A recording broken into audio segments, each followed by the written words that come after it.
You move too much and achieve too little. The powerful understand that motion is not mastery, control is. In a world obsessed with effort, they win by restraint. While others chase, they wait. While others exhaust themselves proving strength, they build leverage. This video will expose a paradox the weak can't grasp. The less you do, the more power you gain. In the theater of power, fools perform, while the masters remain behind the curtain. Activity is the language of the desperate. A man who cannot control outcomes compensates by motion. He mistakes sweat for progress and noise for influence. But Machiavelli observed a different breed, the ruler who knew when to withhold action. He understood that every move reveals intention, and every word risks exposure. True strength lies not in effort, but in economy. In doing less, strategically less, you preserve mystery, energy, and command. This is not laziness, it is calculated stillness, the silence before the strike, the calm of one who already owns the board. You believe power comes from doing, from pushing, from effort. But effort is a signal, one that exposes what you want. And in the game of power, the moment others know what you want, they gain leverage over you. History has always rewarded the one who waits, the one who observes the storm instead of rushing into it. Consider the prince who does nothing when the court trembles. His enemies panic, reveal their hands, and exhaust their influence trying to predict his next move. Meanwhile, he sits, silent, unreadable, forcing them to fight shadows of their own imagination.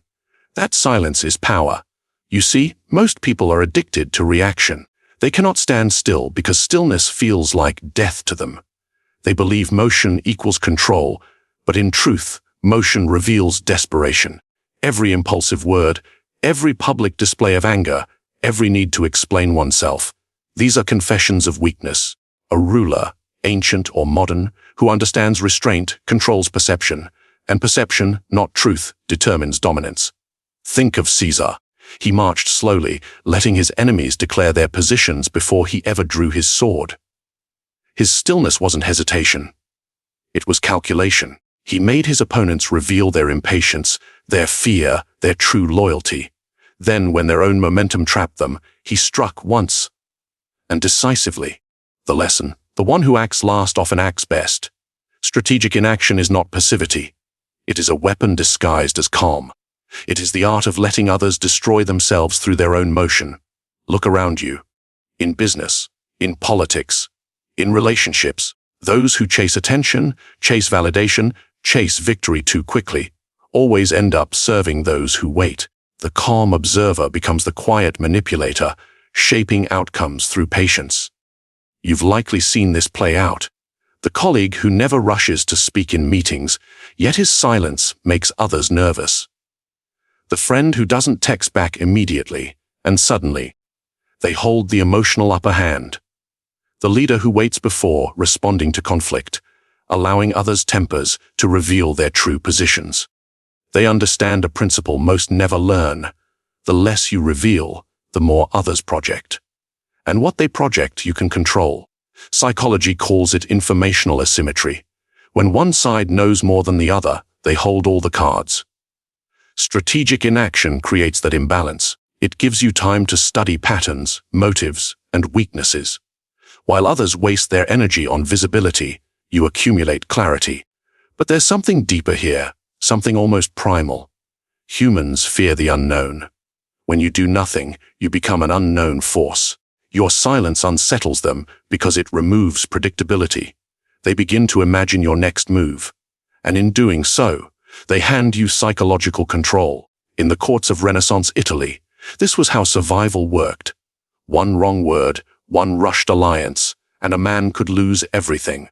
So the wise learned to mask intent through stillness. Their power came not from what they did, but from what they didn't do. Today, the same rule applies. In the digital age, everyone speaks too fast, reacts too soon, posts too much. Noise has become weakness.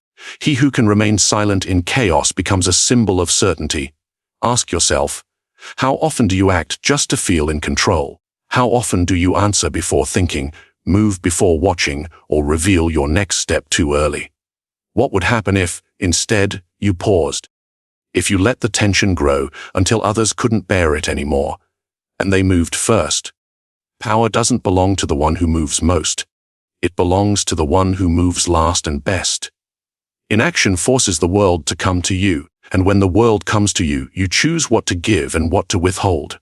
You control the tempo, the rhythm, the narrative. Remember, in chess, the master doesn't move every piece. He waits until a single, precise move collapses the opponent's illusion of safety. In life, it's no different. Resist the urge to prove your power through action. Let your silence speak instead. Let others mistake it for weakness, until they're too deep in the game to realize it was a trap.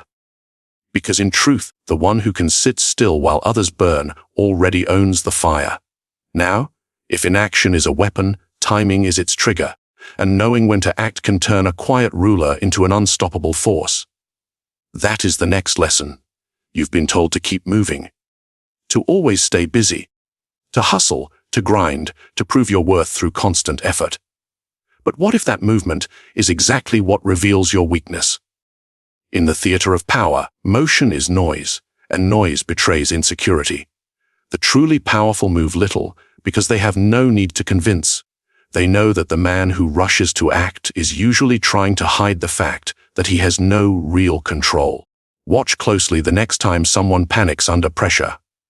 They start talking faster, making calls, issuing orders, explaining themselves. They confuse activity with stability, hoping their motion will disguise their fear. But every move, every word, exposes what they truly lack: certainty. History has shown this pattern again and again. When a ruler senses rebellion, he often overreacts. He sends soldiers into the streets, arrests suspected traitors, tightens his grip. In doing so, he only confirms the weakness his enemies suspected. Power that must show itself to be believed is already slipping away. Contrast that with the leader who responds with calm silence. He doesn't rush to defend himself. He lets others wonder. That uncertainty spreads faster than any army. Because in the minds of men, mystery is always stronger than motion. Think of how predators hunt. The tiger moves slowly, not because it's lazy, but because it can. Its stillness is proof of dominance. Only the frightened prey thrashes, runs, and reveals its position. So ask yourself in your daily life, are you the hunter or the hunted? The worker who cannot stop checking emails, the partner who constantly seeks reassurance, the friend who must be seen doing something to feel valuable. These are all forms of fear disguised as action. They are performing control because they have lost it. Psychologists call this compensatory behavior, the act of overdoing when one feels powerless within, and yet society praises it, because most of society is powerless. Activity comforts the anxious. It gives the illusion of importance, but illusions can't rule empires or even relationships. Consider the courtiers of Renaissance Florence. When uncertainty arose, the lesser men filled the halls with chatter and schemes. They ran from one noble to another, trading rumors, forming quick alliances. They were loud, visible, desperate to be relevant. The powerful, however, stayed quiet. They observed. They let the noise reveal everyone else's intentions. That is how the wise survived, and how the foolish destroyed themselves. You might think motion shows ambition, but to those who truly command, it shows dependence. Dependence on validation. Dependence on the perception of progress. Dependence on movement to hide your lack of inner stillness. Every great manipulator understands this principle. In negotiations, the first to speak loses. In arguments, the one who reacts emotionally gives away the center. In conflict, the person who must prove their innocence appears guilty before the trial even begins. Restraint creates tension. Tension creates curiosity. Curiosity gives you psychological gravity, the pull that makes others orbit around your silence. This is why the most dangerous people in any room are rarely the loudest. They conserve their energy, their words, their expressions. They understand that the more they reveal, the less control they possess. Even in war, generals know this truth. Napoleon would allow his enemies to march first, to exhaust themselves in movement, before striking with precision. He understood that frantic motion burns energy but builds nothing. Real victory is achieved through patience, not panic. Ask yourself, how much of your life's movement comes from fear? How much from the need to be seen doing something, anything, so others won't question your place? Do you act with intent or just to silence your insecurity? Because the world reads your motion. Every hurried answer, every unnecessary apology, every attempt to fix what doesn't need fixing, it all signals weakness. You may think you're demonstrating effort, but what you're really showing is a lack of composure. The powerful appear effortless not because life is easy for them, but because they never show the struggle. Their calm is a mask so perfect it becomes their weapon. While others chase, they observe. While others act, they wait. And when they do move, it's devastatingly effective. Understand this motion without mastery is self-exposure. The more you move, the more predictable you become. And in the game of power, predictability is death. So slow down. Do less. Let others mistake your silence for defeat until you decide to speak, and the entire field shifts. Because true power is quiet. It does not need to be seen to be feared. And once you learn to mask your strength behind stillness, you'll begin to see motion for what it truly is. The trembling of those who have already lost. If stillness exposes the weak, then restraint, true psychological control, turns that stillness into dominance. That is the next lesson. Power is not always taken by force. Often it is granted to the one who seems least desperate to hold it. This is the paradox of restraint. In a world of noise, those who master silence command the loudest authority. Why? Because restraint unsettles. It breaks the rhythm of predictable behavior. And in that pause, people reveal themselves. You've felt this before.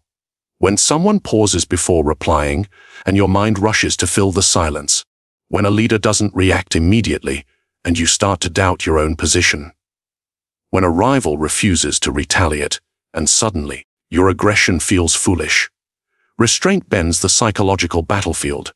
It transforms uncertainty into leverage. The weak fear silence because silence demands control. It requires you to endure discomfort, to trust your position, to let others move first. But the powerful, those who understand human nature, know that emotion is the leash of the impulsive. And the one who can master emotion, masters perception. History is full of such men. During the rise of the Medici, rivals often tried to provoke open confrontation, but the true tacticians did not answer anger with anger. They smiled. They waited. They let the impatient reveal their intentions, until the trap could close with elegance, not chaos. This is the art of the controlled mind. Not repression, but direction. Every emotion you show becomes a message, and every message shapes how the world moves around you. Ask yourself, how easily do you give your emotions away? Do you rush to explain when accused? Do you argue when insulted? Do you try to fix what others think of you? Each reaction, no matter how small, feeds their power. Restraint, then, is not weakness, it's warfare. It denies the enemy what they crave most, your predictability. Think of modern life. Social media thrives on the destruction of restraint. Every impulse is broadcast, every outrage performed, every emotion monetized. The result? A generation trained to overshare, overreact, and overexpose. They reveal their insecurities before the game even begins. And those who can withhold, who can appear unmoved, rise above as enigmas. Because mystery is magnetic. People are drawn to what they cannot read. Your restraint creates an aura that others mistake for depth, wisdom, even superiority. They project their own interpretations onto your silence, and that projection becomes your weapon. Psychologists call it the observer effect. People change their behavior when they believe they're being watched. Restraint amplifies that effect. When you do not respond, others begin to monitor themselves more carefully. They adjust their tone. They hesitate. You no longer need to dominate through force. You dominate through presence. But let's be honest. Restraint is not easy. It demands that you kill your own need to be understood.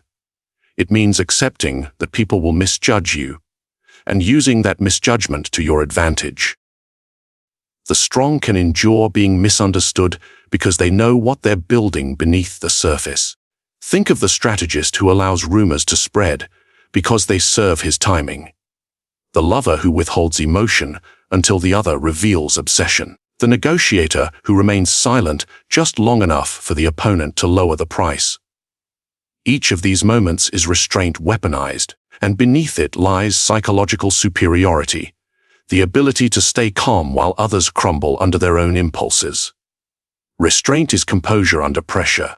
It's choosing not to play every card because you already know the outcome. It's letting your silence make others speak more than they should. The world interprets restraint as mystery, but the wise know it's control, refined, sharpened, invisible control. When you no longer need to prove yourself, you become untouchable. No insult can move you. No praise can sway you, and no enemy can predict you. Restraint turns reaction into strategy. It transforms your emotions into tools of governance.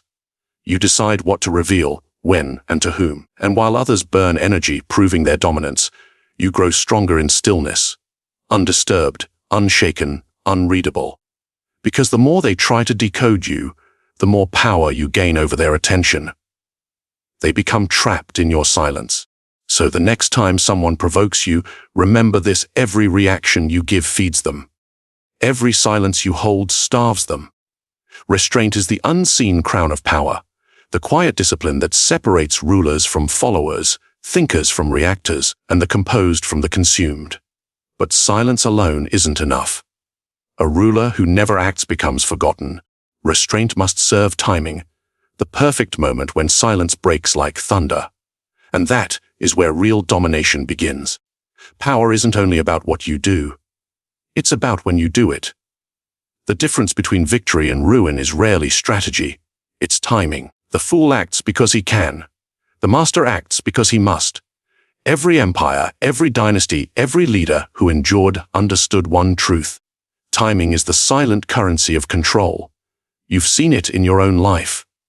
The person who speaks too early in a meeting loses their authority. The one who confesses too soon in love loses their mystery. The one who reacts too fast in conflict loses their edge. They reveal their cards before the game has even begun. You must learn to delay action until the world is most vulnerable to your move. That's how history's manipulators rose, not through constant effort, but through perfectly timed impact. Consider the cunning of Octavian, who later became Augustus, the first emperor of Rome. When Caesar was assassinated, Rome erupted in chaos. Others rushed to claim the throne, eager to prove their strength. Octavian did nothing.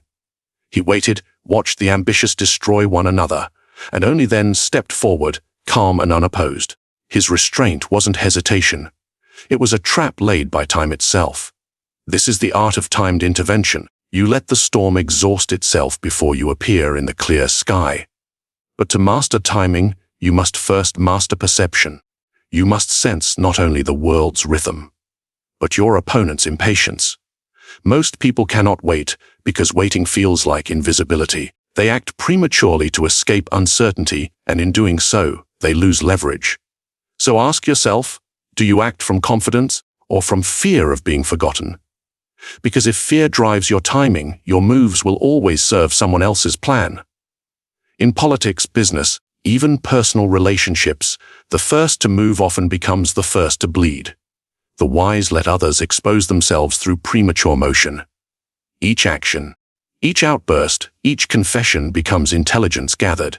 And when the right moment arrives, when emotion has clouded your rival's judgment, you strike once, cleanly, without resistance. Psychology calls this the principle of delayed reward. Those who can postpone satisfaction gain exponentially more in the long run. It is not merely patience. It's the weaponization of self-control. While others burn energy chasing outcomes, you build power in silence, storing it like gunpowder waiting for the spark. Think of it this way: every reaction you delay, every temptation you resist, every move you withhold, it all builds pressure. And that pressure, when released at the right time, becomes unstoppable. A single calculated word can undo months of chaos. A well-timed silence can shift an entire relationship. One decisive move can alter a kingdom. Timing magnifies power because it transforms small actions into monumental results. It turns precision into dominance. But here's the danger. The longer you wait, the greater the risk of paralysis. Many who try to master timing fall into fear. They wait too long, the window closes, and the moment decays into regret. The key is not endless delay, it's awareness. You must sense the perfect intersection where patience ends and action begins.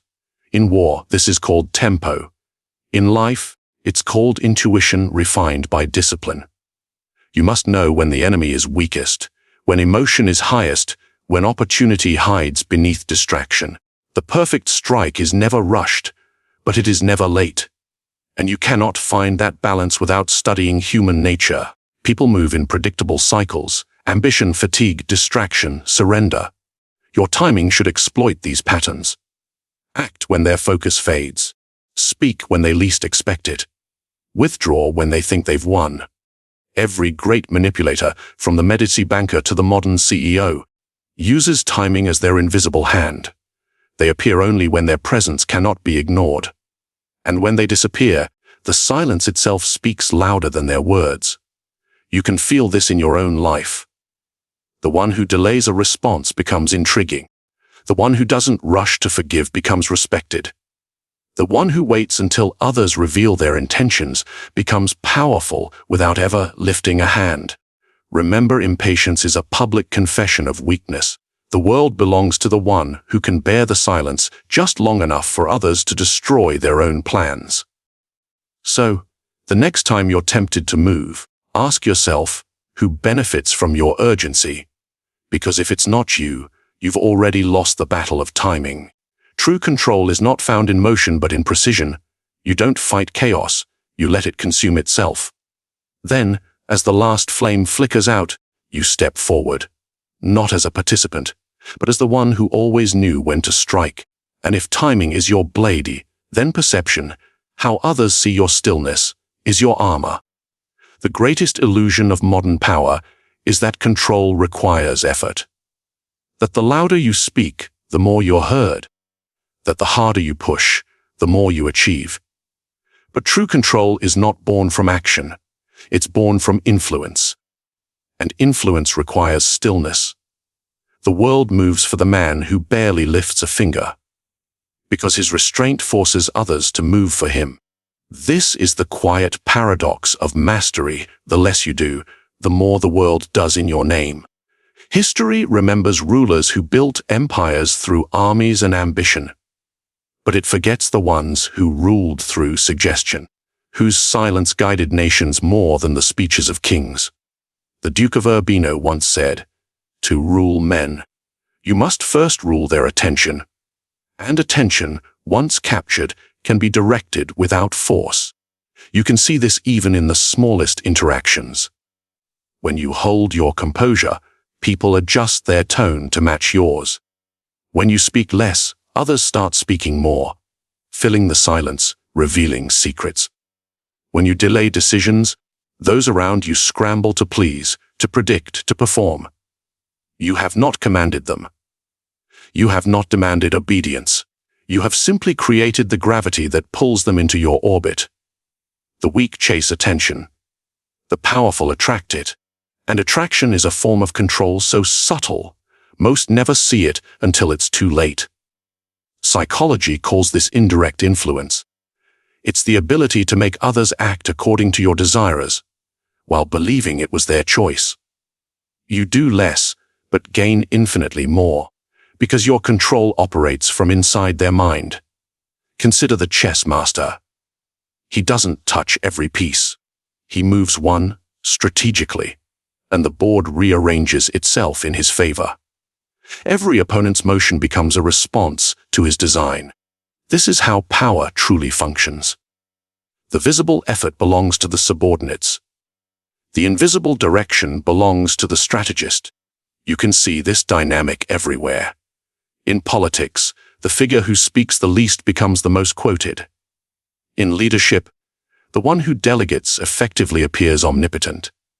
In relationships, the one who seems less invested dictates the emotional tempo. You gain control not by chasing outcomes, but by creating conditions where outcomes chase you. The secret is leverage. Leverage allows you to amplify small gestures into massive results. A word placed at the right moment, a silence that stretches just long enough, a rumor released to the right ear. These are the tools of those who control more by doing less. Think of the Renaissance courts. The most powerful figures were rarely on the battlefield or in the public square. They sat in shadows, whispering into the right ear, arranging alliances with a nod, destroying enemies with a pause. Their strength lay not in visible dominance, but in invisible design. To live this way, you must kill your addiction to control through force. Because when you act too much, you reveal too much. And when you reveal too much, you lose control of the image others hold of you. Image is power.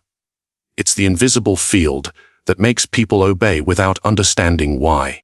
And that image must be built through mystery, through composure, through absence. Absence, when used correctly, becomes presence. When you are scarce, your value increases. When you are unpredictable, your influence deepens. People begin to fill your silence with meaning. And what they imagine, they begin to serve. This is why the powerful often appear detached. It is not arrogance. It is engineering. They remove themselves just enough to make others crave their attention, their approval, their validation. They do less, but their absence controls more than others' presence ever could. Ask yourself, how many times have you lost power because you tried too hard to hold it? How many times have you explained too much, pushed too far, or overperformed just to be seen? And how often did those very efforts make you seem weaker, not stronger? You don't gain power by doing more. You gain it by making others depend on what you withhold. When your words are rare, they carry weight. When your actions are selective, they echo louder. When your attention is scarce, it becomes a prize people fight to earn. You create control through scarcity. And scarcity, when mastered, becomes the architecture of power itself. So, do less, but ensure that every move, every silence, every gesture you choose forces the world to move around you, because the man who does less but influences all is no longer playing the game. He is the game. And when the world finally bends to your quiet gravity, the only challenge that remains is maintaining that illusion of effortless control. That is the final secret of power.